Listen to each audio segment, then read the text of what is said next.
everyone. All right, so let's talk about what goes into making the Model 3. It starts off with design.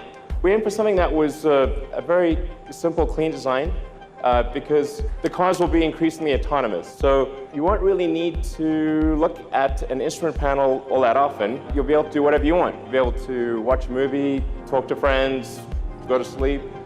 So one of the challenges with the car was, since it is smaller than a Model S, how do we make a car that is smaller on the outside, bigger on the inside? So we took an idea from the Model X, and we turned that around, put that on the rear of the Model 3, so that you could still have a great deal of rear headroom and have this amazing view while being in a smaller car. It's actually one of the toughest design challenges of making the Model 3. And then in terms of engineering the car, we had to engineer it to be a lot easier to build. The Model S is an amazing car, but it's very hard to build. So we had to get the part count down, design it still to be light, but also to make it affordable. And then where this really shows up is in things like safety. So on the one hand, you've got a car that is one of the safest cars in the world, a Volvo S60. The Volvo is arguably the second safest car in the world. But I think it is obvious which car you would prefer to be in an accident. Yeah.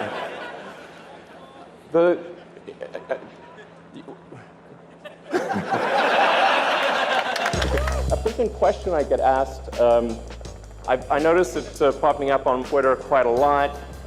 Where is my Model 3? Sometimes not phrased quite as nicely.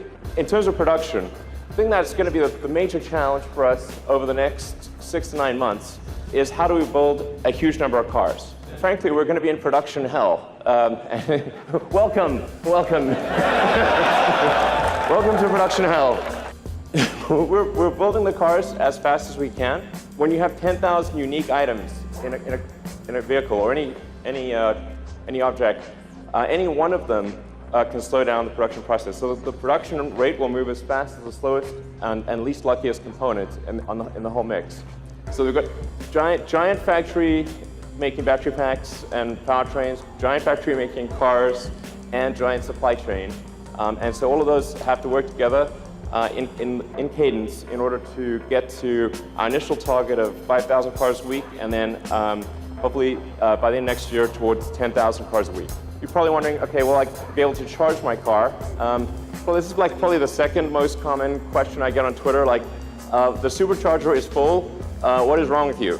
By the end of next year, there will be 3 times as many superchargers as there are today. So that should really help out a lot.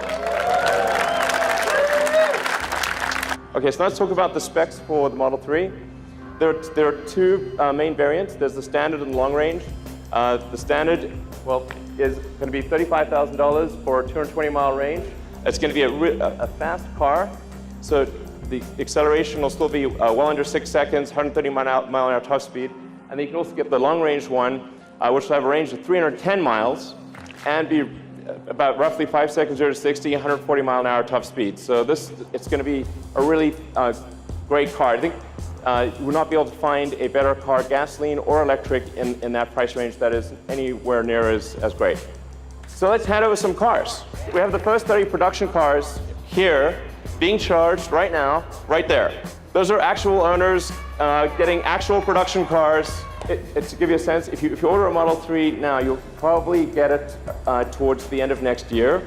But because the S and the X are in production, if you order them now, you can get them in about 1 or 2 months. I'd like to thank all the customers who own a Model S and X, and those who buy a Model S and an X, because in doing so, you make the 3 possible.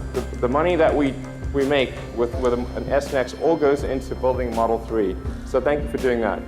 I want to just say to those that have lined up to buy a Model 3, I just want you to know that really matters to us. We really care. And we're going to do everything we possibly can to get you the car as soon as possible. So we're going to work day and night to do right by the loyalty that you've shown us. Thank you. Thank you for our longtime supporters, and thank you guys for making it. Thank you. All right. About 2/3 come from North America, and about 1/3 from the rest of the world. But as you can see with this chart, which looks like we're being shot with ICBMs, I think that is the ICBM chart, actually. Save us, exactly. Well, we need missile command. Where's the missile command button?